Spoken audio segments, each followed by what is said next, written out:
सबसे पहले जरा आपको तस्वीर दिखा देते हैं उस पत्र की जो अमानतुल्लाह खान ने लिखा है। उसकी मोटी मोटी बातें क्या है वो भी बताएंगे, लेकिन ये पत्र देखिए, ये डिजिटल कॉपी है।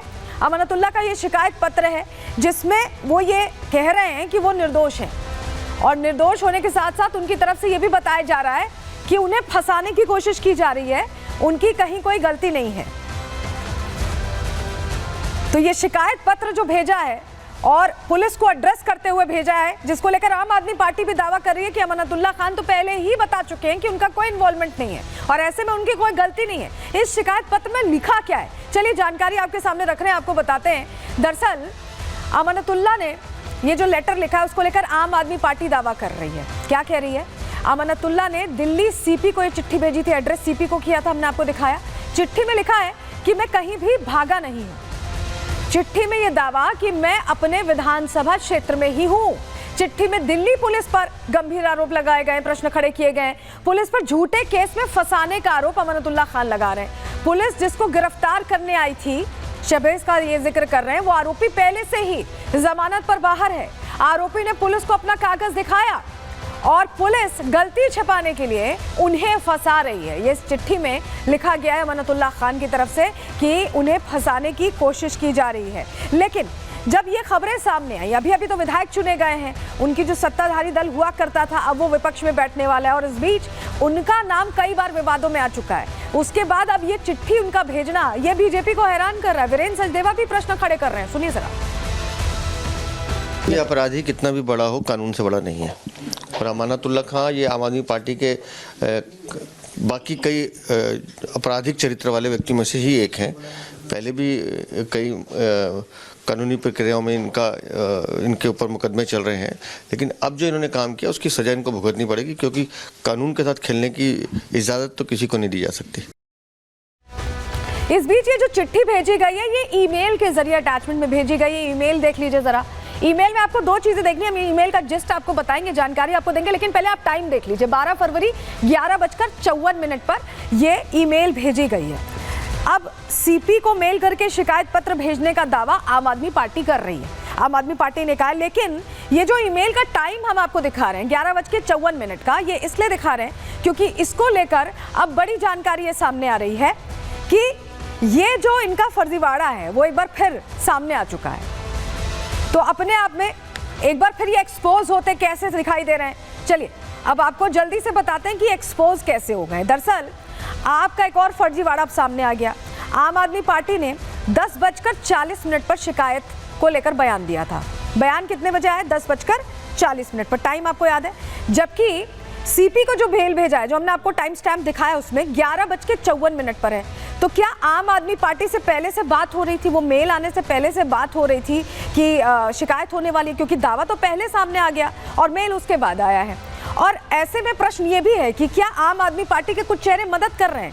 अगर संपर्क में थे अमानतुल्लाह खान तो उन्हें बोलना चाहिए था, आम आदमी पार्टी की लीडरशिप को ये बोलना चाहिए था कि आप जाकर पुलिस के सामने अपनी बात रखिए, ऐसे भागे भागे मत फिरिए। लेकिन अब क्योंकि ऐसा लग रहा है कि पहले ही संपर्क में थे, और ऐसे में क्या आम आदमी पार्टी ने जानबूझकर ये पहले जारी किया है? ये भी प्रश्न है। क्या अमानतुल्लाह को बचाने की कोशिश हो रही है क्योंकि पहले ही बोल देना और उसके बाद अमानतुल्लाह खान का बार बार अपनी लोकेशंस बदलना? तो ये बहुत सारे प्रश्न हैं जो आम आदमी पार्टी के इस विधायक, इस दागी विधायक के आसपास घूमते दिखाई दे रहे हैं। इसको लेकर पुलिस अधिकारी रवि कुमार, डीसीपी साउथ दिल्ली क्या कह रहे हैं, कैसे जांच आगे बढ़ रही है, सुनिए। और जो संपर्क किया जा रहा है, कोशिश की जा रही है उनको ट्रैक करने की, अभी तक कोई संपर्क नहीं हो पाया। कांटेक्ट हो पाएगा जब इसमें आगे की जांच हो पाएगी, पूछताछ हो पाएगी, तभी इन सब पहलुओं पे खुलासा हो पाएगा। जी, उनको नोटिस दिया गया है ज्वाइन करने के लिए। आम आदमी पार्टी दावा कर रही है कि चिट्ठी दिल्ली पुलिस कमिश्नर को लिखी है, लेकिन मुझे मीडिया सूत्रों से ही मिली, मेरे पास अभी कोई चिट्ठी ऐसी नहीं आई है। तो देखिए जांच तो आगे बढ़ रही है, लेकिन कई चीजें हैं कि आखिर अमानतुल्लाह की लास्ट लोकेशन कैसे ट्रैक हो रही है, कहां है, क्या जानकारी अब तक मिल पाई अमानतुल्लाह खान के बारे में। चलिए जानकारी आपको जल्दी से दे देते हैं। आप विधायक अमानतुल्लाह खान फरार चल रहे हैं और उनके लिए अलग अलग जगह दबिश दी जा रही। 50 घंटे से ज्यादा समय हो चुका है, उसके बावजूद अब तक कोई सुराग नहीं मिल पाया है। बड़ी बात यह है कि दिल्ली, यूपी और राजस्थान, अलग अलग देखिए इलाके, अलग अलग राज्यों में जो आसपास के दिल्ली से सटे इलाके हैं, वहां पर छापेमारी की कार्रवाई चल रही है और दिल्ली पुलिस की 12 टीमें उन्हें पकड़ने की कोशिश कर रही हैं, जो डेडिकेटली इस चीज में लगी हुई हैं। मीठापुर इलाके में बताया जा रहा है कि जो उनका मोबाइल फोन था उसकी लास्ट लोकेशन ट्रैक की गई थी और अमानतुल्लाह का फोन फिलहाल बताया जा रहा है कि इसी इलाके में स्विच ऑफ हो गया था और विधायक का फोन जब ट्राई किया जा रहा है तो वो स्विच ऑफ ही बता रहा है, बंद आ रहा है। पुलिस को शक है कि आप नेता यहां पर मदद कर रहे हैं अमानतुल्लाह खान की। अमानतुल्लाह के करीबियों के फोन की भी जांच अब ऐसे में हो रही है कि क्या किसी से कांटेक्ट हुआ है। सर्वेलांस पर कई करीबियों के फोन लिए गए हैं। अमानतुल्लाह खान पर धाराएं और बताया जा रहा है कि बढ़ाई जाएंगी और धाराएं यहां पर जोड़ी जाएंगी, जिस तरह से ये पूरा मामला सामने आ रहा है। इस बीच आपको बताएं कि हमारे सहयोगी लोमस भी पहुंचे, जो उनका इलाका है जहां उनका ये कहना है, चिट्ठी में उन्होंने लिखा है कि वो अपनी विधानसभा के अंदर ही हैं। हमारे सहयोगी भी वहां पहुंचे, वहां से उन्होंने रिपोर्ट तैयार की है। लोकेशन से जरा सुनिए। खान के ऊपर दिल्ली पुलिस के द्वारा बीएनएस की 11 संगीन धाराओं पर मामला दर्ज किया गया है और आपको ये भी जानकारी दे दें कि शहबाज खान को पकड़ने के लिए दिल्ली पुलिस की अपराध शाखा के द्वारा एक अभियान चलाया जाता है, लेकिन उस अभियान में जो अमतुल्लाह खान के समर्थक होते हैं वो बिगन डालने का काम करते हैं, जिसके बाद जो दिल्ली पुलिस की टीम है अमतुल्लाह खान से पूछताछ करने के लिए पहुंचती है, लेकिन अमतुल्लाह खान अपने घर से फरार बताए जा रहे हैं। हालांकि अमतुल्लाह खान को फरार हुए 36 घंटे से ज़्यादा हो गए और ये भी कहा जा रहा है कि अमतुल्लाह खान को फरार करने में कई आप के नेता भी शामिल है। हालांकि दिल्ली पुलिस के द्वारा इस पूरे घटनाक्रम को ध्यान में रखते हुए एक अभियान चलाया जा रहा है और 3 यूनिट अमतुल्लाह खान को पकड़ने के लिए बनाए गए हैं।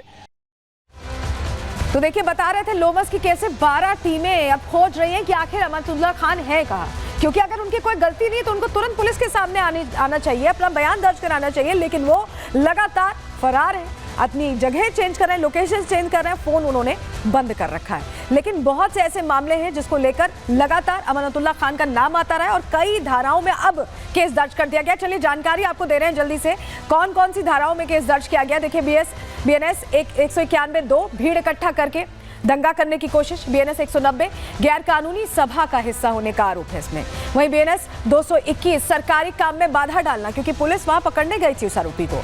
सरकारी कर्मचारी को चोट पहुंचाना, पुलिस के साथ धक्का मुक्की से जुड़ी धारा भी लगाई गई है। सरकारी कर्मचारी की सुरक्षा को खतरा पहुंचाना, इसके अलावा जान से मारने की धमकी देकर अपराध को बढ़ावा देना, ये तमाम धाराएं लगाई गई हैं। किसी व्यक्ति की गिरफ्तारी में बाधा डालने की भी धारा बीएनएस 263, इसके अलावा किसी अपराधी को छिपाना या शरण देना बीएनएस 111, ये वो तमाम धाराएं हैं जो अमानतुल्लाह पर इस पूरे मामले में लगी हुई हैं। और इसके अलावा ये देखिए, जरा आप केस हिस्ट्री देख लीजिए। ऐसा नहीं है कि ये कोई पहला मामला है, मैं आपसे कह भी रही हूँ कि विवादित रहे हैं, दागी विधायक रहे हैं आम आदमी पार्टी के, और ये उनकी पूरी केस हिस्ट्री है। और 25 केस इसमें दर्ज हैं, ये आप देख रहे हैं, अलग अलग मामले, सब में ऐसा ही एक जैसा सिमिलर अपराध को बढ़ावा देना या किसी को शरण देना, संगठित अपराध करना, इसी तरह के ये पूरी जो केस हिस्ट्री हम आपको दिखा रहे हैं। 25 केस दर्ज हुए हैं और अब इसमें आगे की तैयारी दिल्ली पुलिस की बड़ी है। क्या तैयारी वो हम आपको बताएंगे, लेकिन एक और